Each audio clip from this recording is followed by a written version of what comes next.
All right, so I wanted to take some time to break down some film of an athlete that I took a couple weeks ago, and it's showing hands down the most common problem that we see in the population of athletes that we work with at SAPT, and that is the valgus collapse, which means that your knees collapse. Um, Very, very common. And but the reason I wanted to focus on this for a little bit longer video is this, in my opinion, is the number one predictor of a knee ligament tear. So ACL, is the biggie there. And when you take a look at what's actually happening in the video, that's ACL 100%. And we have to work on that and have to hopefully fix it for the athlete or help her learn how to fix it.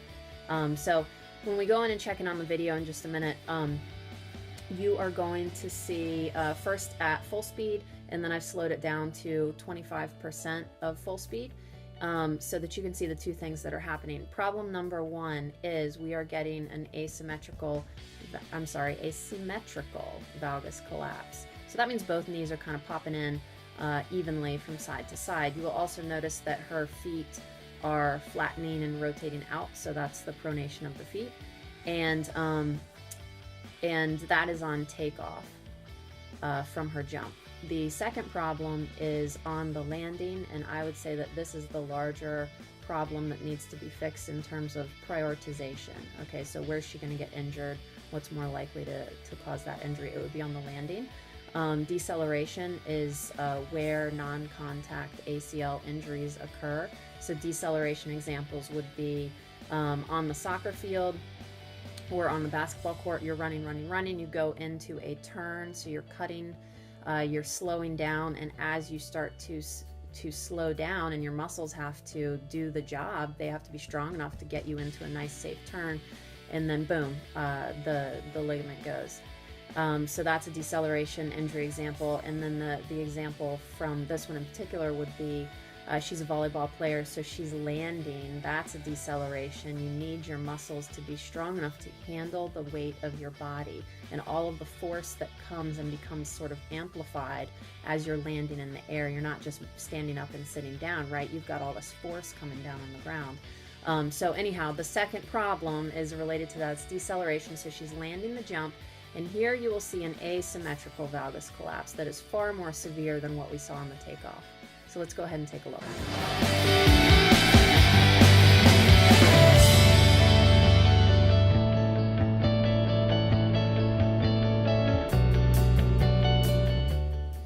All right, so let's tackle problem number one first. So the first problem is the symmetrical valgus collapse on takeoff. So all that means is her knees collapse. There's something going on with her feet too. You can see that pretty clearly. They're kind of flattening out and turning outwards. That's allowing that valgus collapse to occur even more easily. So some of the things that we're already working on with her would be to, first of all, practice perfect. So that means practice perfect technique on these opportunities for jumping. We always give our athletes opportunities to practice these skills, where when they're out at their regular practice or in a game situation, they're not going to have the opportunity to slow down and get that form perfect. They just need to perform. But when they're with us, we practice perfect. So we would continue refining and making sure that she's aware of what's happening to her body position so she can correct that.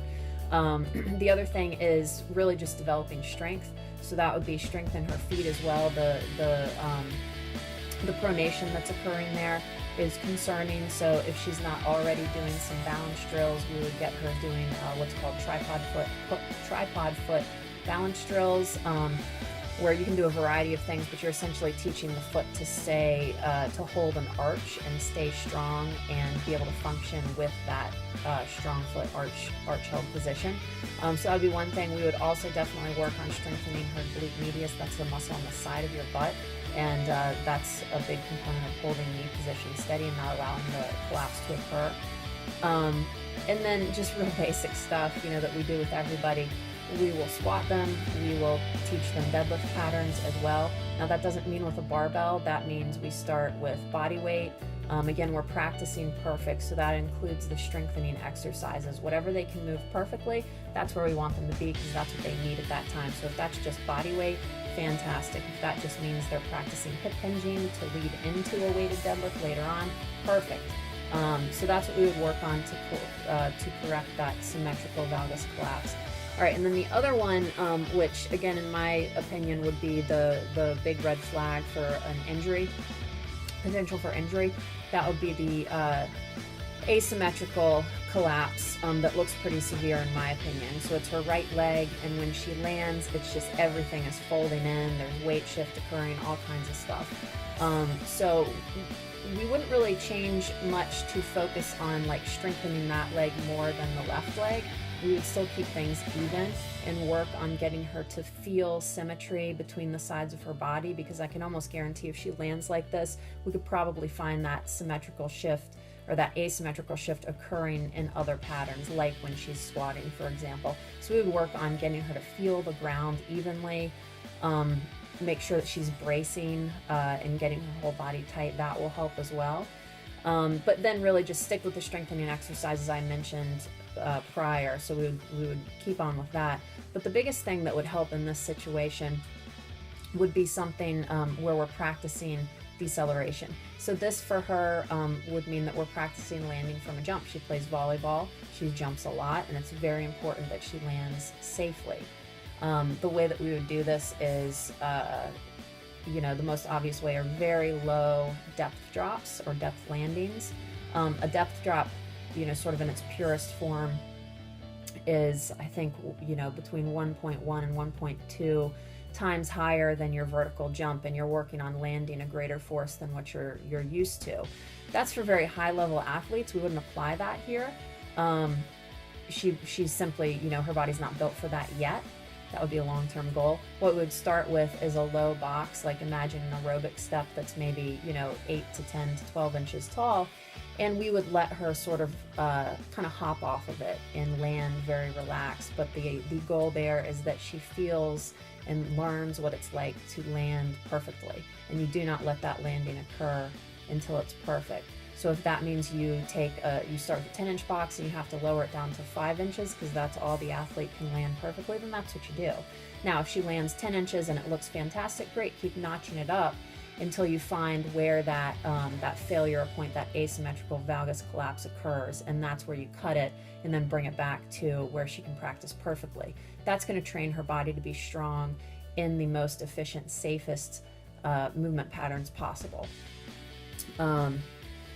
So I'm just looking at my notes.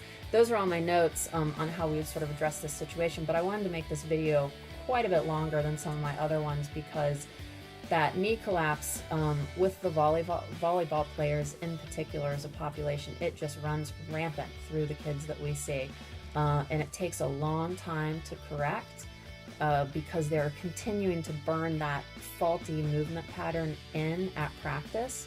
And so it becomes very difficult to truly correct that. But we do the best we can, and the keys are just practicing perfect form and getting very, very strong to overcome whatever compensations are occurring that would be because of a strength deficit to begin with.